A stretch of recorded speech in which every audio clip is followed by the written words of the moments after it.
Mga leres chika mga mosang, Donnie Pangilinan pinaghahandaan na ang kasal kay Belle. May 6 na taon na raw na together sina Donnie Pangilinan at Belle Mariano, kaya tahas ang sinasabi ni Donnie na malaking factor raw ang maturity niya, ang girlfriend. Dati bata ako pero nung makilala ko siya, wala na, nag-mature si ni Donnie. Nagsisimula rin daw magplano si na Donnie at Belle ng posibleng nilang maging investment. Sa edad na 28, pinag-iisipan na ni Donnie ang mag-settle down. Anya, syempre 28 na po ako. Gusto ko kahit paano kapag tumanda ako, basketball ko pa rin ang mga anak ko. Pero that is very, very soon. Pero binigyang diin niya na hindi pa siya nag-propose dito.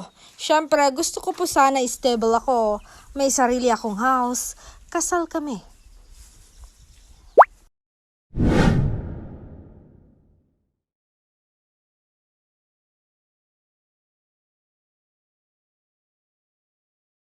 At hindi ako magsisisi dahil nagmahal ako ng tamang tao.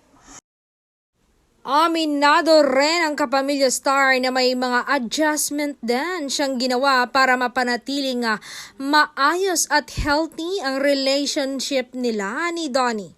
Kasi dati nung bagets-bagets daw sila nung bata pa siya, akala ko ang relasyon is just for companionship. For fun, for whatever. Pero ngayon, may utak na ako. Naisip ko na it's a teamwork talaga. Mas masarap na ganon. Alam mong meron kang kasama niya pa. Dagdag pa ni Donnie, hirap naman din talaga humanap ng perfect partner for you. So pag nakuha mo na yon, yun na yon. Huwag mo nang pakawalan pa. Gamay na talaga namin sa isa't isa, kaya nga mga lagi kong sinasabi, masaya ako na laging siya yung kasama ko. Kasi ang totoo lang, mas nagiging vulnerable ako pag nakikita ko siya. Hindi ko alam kung bakit. Mas madaling umarte kapag siya yung kaharap. Ani ni Donnie sa working relationship nila ni Belle.